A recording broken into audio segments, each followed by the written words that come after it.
Ini adalah jumlah formasi dari keseluruhan CASN tahun 2003.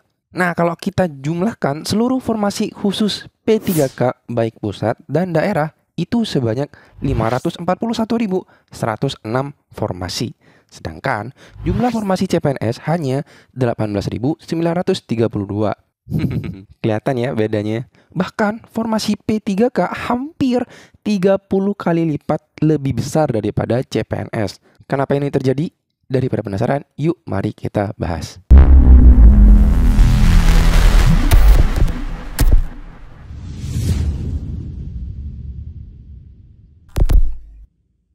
Selamat datang di Koma Channel. Oke, lanjut sama slide yang tadi. Kalau lu bingung, lu kok ada dua bang? Nah ini maksudnya jumlah kebutuhan tuh formasi yang masih kurang untuk menjadi ASN.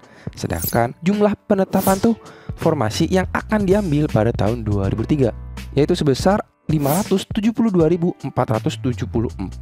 Mungkin ini mengindikasikan kalau bukan hanya tahun ini saja yang bakalan ada CASN. Mungkin tahun depan atau 2 tahun yang akan datang, atau mungkin tahun-tahun selanjutnya. Tapi mumpung ada kesempatan, kenapa gak dicoba tahun ini aja bro? Nah kalau lu lihat slide yang tadi tuh rada tidak sinkron.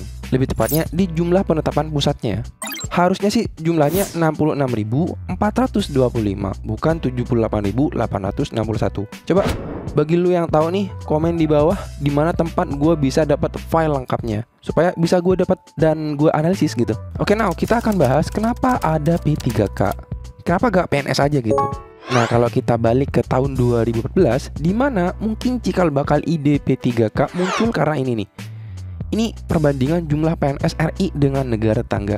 Ini gue dapat dari Detik, jadi sangat terpercaya. Di sana disebutkan rasio jumlah pegawai negeri sipil atau PNS dibandingkan dengan populasi penduduk di Indonesia adalah 1,9%. Artinya, setiap 100 orang penduduk Indonesia hanya ada 1 sampai 2 orang PNS yang melayaninya. Kecil banget. Oke, mari kita bandingkan dengan negara tetangga Indonesia. Dibandingkan negara-negara tetangga, Indonesia memiliki rasio yang hampir sama dengan Thailand yang 1,9%. Sementara di negara-negara Asia tetangga lainnya, rasio cenderung lebih tinggi. Di Malaysia, rasio PNS dibandingkan dengan jumlah penduduk mencapai 3,7%. Sementara di Singapura 2,5% dan di Filipina 2,9%. Paling tinggi adalah Brunei Darussalam yang mencapai 11,4%. Jadi Indonesia tuh menjadi negara dengan persentase dengan paling bawah lah untuk jumlah PNS-nya.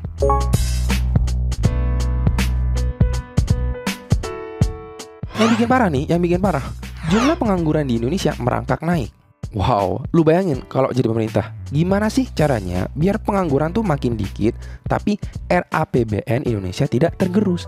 Karena selama ini, gimana ya caranya supaya RAPBN ini nggak tergerus? Ini kan yang menjadi permasalahan, pengangguran banyak tapi RAPBN terbatas gitu. Ya udah, adain P3K yang mana hal ini rada berhasil. Kata gua. Indikatornya karena gini. Jadi P3K pertama kali itu tahun 2021, yang mana pada waktu itu jumlah pengangguran di RI capai 9,1 juta orang per Agustus 2021. Habis itu dilihat per tahun 2002, jumlah pengangguran cukup turun drastis menjadi 7,99 juta orang. Banyak loh orang yang terbantu dengan adanya program P3K ini. Salah satunya adalah tenaga honorer yang selama ini mengabdi bertahun-tahun tapi belum diangkat karena keterbatasan RAPBN tadi. Mau lihat tuh, 2,3 juta tenaga honorer akan diangkat jadi P3K. Ini serius banyak banget. Jadi ini adalah strategi pemerintah untuk mengurangi pengangguran. Oke, sekarang lu udah paham nih kenapa penting sekali dengan adanya P3K ini. Nah, kita bahas apa sih bedanya PNS dan P3K. Pertama nih, dari definisinya, CPNS itu singkatan dari calon pegawai negeri sipil. Kenapa disebut dengan calon? Karena kalau lu lulus di seleksi CPNS, maka selama 1 tahun lu akan diberi masa coba. Di situ lu akan diberi bekal supaya kinerja dan kompetensi lu sesuai dengan harapan pemerintah. Sama kayak ya masa percobaan gitulah, training. Dan selama 1 tahun pula gaji lu terpotong 20%. Jadi lu akan mendapatkan 80% doang tuh. Tapi tenang kok, hanya 1 tahun doang, gak lama. Sedangkan P3K singkatan dari pegawai pemerintah dengan perjanjian kerja. P3K ini diangkat dalam jabatan tertentu untuk melaksanakan tugas sesuai dengan perundang-undangan. Artinya kalau CPNS dikasih masa percobaan, kalau P3K akan diberi kontrak kerja. Nah, kontrak P3K ini adalah minimal 1 tahun dan maksimal 5 tahun. Namun dapat diperpanjang selama 30 tahun sesuai dengan kebutuhan. Apakah bisa dipecat? Bisa, kalau tidak sesuai dengan kinerja dan harapan sama pemerintah. Nanti kita akan bahas poin ini. Sekarang kita lanjut ke nomor 2 nih, status kepegawaian. Nah, kalau PNS nantinya akan berstatus sebagai pegawai tetap, sedangkan P3K berstatus kontrak sesuai dengan bagaimana kompetensi dan kinerjanya. Akibatnya apa? Ini nih, karena P3K itu terikat kontrak, lu gak bisa mengajukan pemindahan atau lokasi tugas. Sedangkan untuk PNS sendiri diperbolehkan dengan syarat mengajukan surat permohonan pindah tugas. Dan ini juga mengindikasikan kalau P3K akan lebih gampang memilih tempat sesuai keinginan atau sesuai pengaplaian waktu seleksi. Bisa dekat rumah atau pengen kerja di mana gitu, kayak kota gitu atau gimana lah. Kalau PNS ya wassalam, harus sesuai dengan kebutuhan formasi yang dibutuhkan. Ketiga, gaji. Gue yakin mostly orang-orang yang nonton ini pasti ngincer ini. Tapi gak apa-apa, ini manusiawi aja. Ya kalau gak ada duit lu mau makan dari mana gitu. Jadi berdasarkan Undang-Undang Nomor 5 Tahun 2014 tentang Aparatur Sipil Negara, untuk hak PNS pada pasal 21 tuh PNS berhak mendapatkan pertama gaji, tunjangan dan fasilitas, kedua cuti, ketiga jaminan pensiun dan jaminan hari tua, keempat perlindungan, dan kelima pengembangan kompetensi. Nah, ini untuk hak P3K itu berada di pasal 22. P3K berhak memperoleh pertama gaji dan tunjangan, kedua cuti, ketiga perlindungan, dan keempat pengembangan kompetensi. Jadi bedanya terletak di poin pertama yang tadi tuh di poin A fasilitas, kedua di jaminan pensiun dan jaminan hari tua. Itu doang sih sebenarnya kalau dari hak-hak PNS dan P3K. Jadi lebih enakan PNS dong bang? Enggak juga. Kata gue tadi, PNS belum tentu ditempatkan sesuai dengan keinginan. Bisa beda daerah, bahkan beda pulau. Bahkan ya, mungkin ditempatkan ke ujung Indonesia, Aceh maupun Papua gitu, yang jauh dari keluarga utama. Makanya tidak jarang ada orang yang lulus CPNS yang udah berjuang mati-matian gitu, tapi tidak diambil karena penempatannya terlalu jauh. Rada sayang banget, padahal udah ngelakuin banyak hal gitu. Artinya apa? Artinya PNS dan P3K ini ada kekurangan dan kelebihannya. Lebih tepatnya ya lu sesuaiin dengan yang lu inginkan aja. Keempat, jabatan.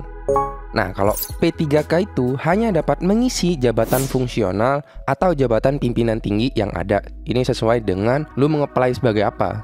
Beda dengan PNS yang nantinya bisa mengisi seluruh posisi ASN. Ini artinya apa? Kalau P3K itu gak harus mulai dari bawah langsung gitu.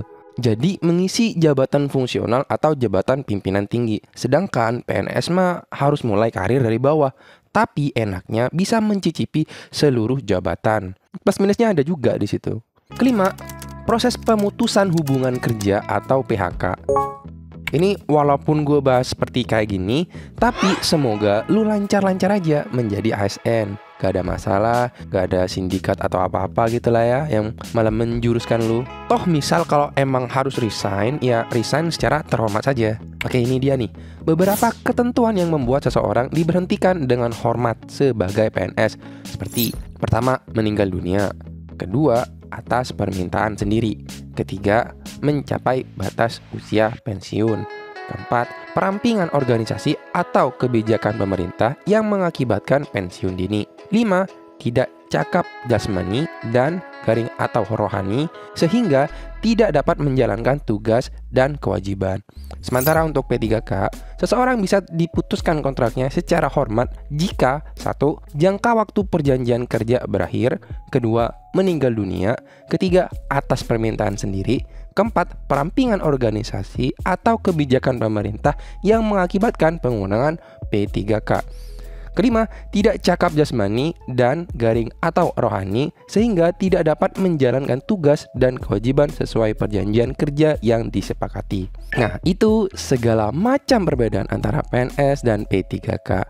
Mana yang lebih baik? Ya, itu biar lu yang memutuskan sendiri. Nah, menarik kan? Informatif kan juga? Nah, kalau lu butuh info mengenai seleksi CPNS dan P3K, monggo di subscribe bro, biar lu gak ketinggalan. Tenang, ada SKD-nya juga bagi lu yang mau latihan. Gue kasih soal yang ya gue desain sendiri, ya mungkin ada sebagian yang gue ambil dari bimbel juga. Tenang, ini masih proses buat gue bikin lu jadi lulus.